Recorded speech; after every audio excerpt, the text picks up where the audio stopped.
Duel sengit bakal tersaji di matchday ke-9 ronde ketiga kualifikasi Piala Dunia 2026 zona Asia yang akan mempertemukan sang tuan rumah Timnas Indonesia berhadapan dengan tamunya yaitu Timnas Cina. Pertandingan ini bakal digelar di Gelora Bung Karno, Senayan, Jakarta, yakni pada hari Kamis 5 Juni 2025 ini. Laga ini pastinya bakal berlangsung sengit dan menarik. Pasalnya kedua negara sama-sama mengincar kemenangan demi menjaga asa peluang tampil ke putaran final Piala Dunia 2026.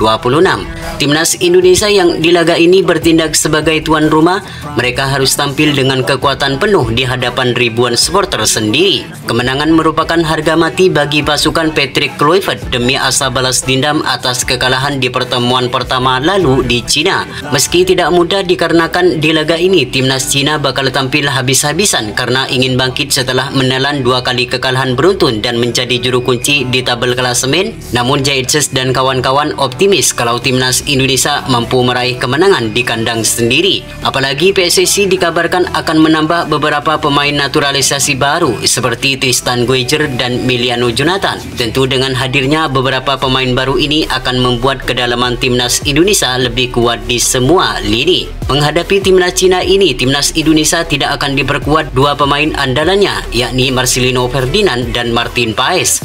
Kedua pemain itu mengalami akumulasi kartu di saat melawan Timnas Bahrain di Gelora Bung Karno kemarin.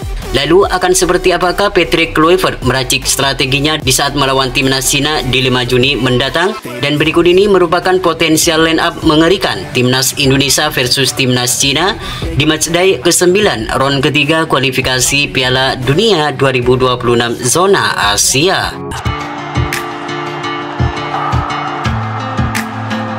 Yang pertama di posisi penjaga gawang, di mana posisi ini bakal ditempati oleh Emil Audero Mulyadi sebagai penjaga gawang utama ketika melawan Timnas China.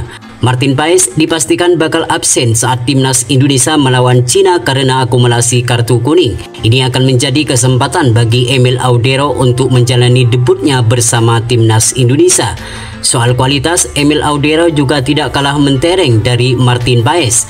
Pengalamannya bermain di kompetisi benua Eropa akan menjadi pengalaman berharga untuk dibuktikan ketika melawan China di hadapan ribuan supporter Timnas Indonesia. Selain mempunyai refleks yang sangat baik, Emil Audero juga mempunyai ketenangan dalam mengantisipasi berbagai tendangan keras dari lawan. Dengan absennya Martin Paes, maka bisa dipastikan Patrick Kluivert akan memasang Emil Audero sebagai penjaga gawang utama melawan Cina di 5 Juni mendatang. Sementara untuk di sektor lini pertahanan, Emil Audero bakal dikawal 3 bek sejajar, yakni Rizky Ridho, Justin Hubner, dan Jaidses. Rizky Ridho kembali menjadi starter saat melawan Bahrain kemarin. Penampilannya sangat baik dan tidak kenal menyerah dalam menjaga pertahanan. Berbagai penyelamatan sering dilakukan oleh pemain asal Persija Jakarta ini. Selain itu, Rizky Ridho mendapat pujian habis-habisan dari pelatih Timnas Indonesia yaitu Patrick Kluivert. Ia menilai Rizky Ridho pemain yang tidak pantang menyerah. Selain itu, Patrick Kluivert menilai Rizky Ridho juga akan lebih bersinar ke depannya jika tidak berbesar hati dengan penampilannya. Sedangkan Justin Hubner juga tampil gemilang bersama Timnas Indonesia ketika melawan Bahrain.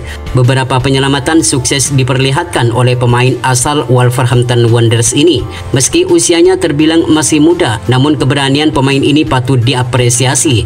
Dalam melawan Bahrain kemarin, ia mencatatkan 2 tackle bersih. Yang pertama langsung menyambar pemain Timnas Bahrain di pinggir lapangan, dan kedua ia melakukan penyelamatan krusial dalam kotak penalti.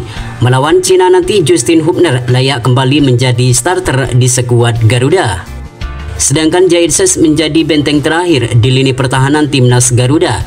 Jaidses lebih bermain tenang dan kedewasaan. Selain ditugaskan sebagai seorang kapten tim, Jaidses juga mengontrol permainan Timnas Indonesia dari belakang.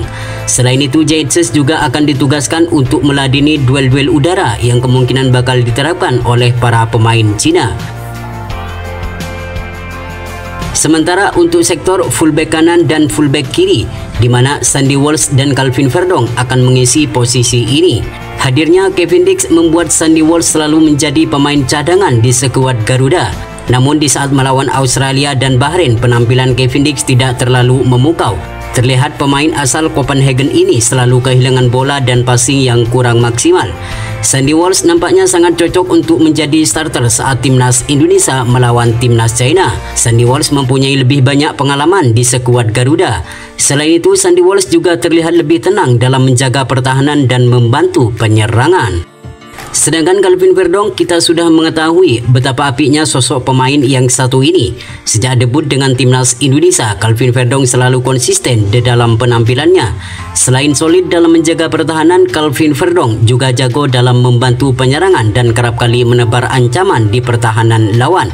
Maka bisa dipastikan melawan Cina nanti, Calvin Verdong akan tetap menjadi pilihan utama bagi Patrick Kluivert. Lanjut untuk sektor gelandang tengah atau pemain tengah, di mana posisi ini bakal ditempati oleh Joy Pelopessy dan Tom Haye. Joy Pelopessy sudah menjalani debutnya bersama skuad Garuda melawan timnas Bahrain. Ia bermain full 90 menit penuh. Ia juga mencatatkan 85% umpan akurat dan clearance 2 kali serta seluruh duel berhasil dimenangkan oleh pemain asal Lomal SK itu. Selain itu, dengan hadirnya Pelopessy, permainan Tom Haye lebih leluasa dalam berkreasi untuk memberikan umpan manis kepada penyerang Garuda di lini depan. Sedangkan untuk sektor penyerangan, di mana posisi ini bakal ditempati oleh Emiliano Jonathan sebagai penyerang kanan, Ragnar Oratmangun sebagai penyerang kiri, dan Ole Romini sebagai penyerang tengah atau ujung tombak. Di laga menghadapi Cina nanti, Marcelino Ferdinand dipastikan absen karena mengalami akumulasi kartu kuning saat melawan Bahrain. Jika Emiliano Jonathan nanti resmi, maka pemain ini wajib starter saat melawan China. Pemain ini mempunyai permainan dan skill yang mirip legenda Belanda, yaitu Arjen Robben. Ketenangan dan kelincahan dalam melakukan serangan kerap kali membahayakan pertahanan lawan. Sedangkan Ragnar Oratmangun kembali tampil saat melawan timnas Bahrain kemarin. Penampilannya tidak terlalu memukau, namun ia mempunyai kelincahan dan permainan yang agresif. Bersama timnas Indonesia, Ragnar Oratmangun sudah mencatatkan 2 gol di putaran ketiga ini. Ragnar Oratmangun diharapkan kembali tampil maksimal di laga penting melawan Cina di 5 Juni mendatang. Sedangkan Ole Romini akan menjadi ujung tombak di lini depan skuad Garuda. Ia akan disokong Emiliano Jonathan dan Ragnar di sisi kanan dan kiri.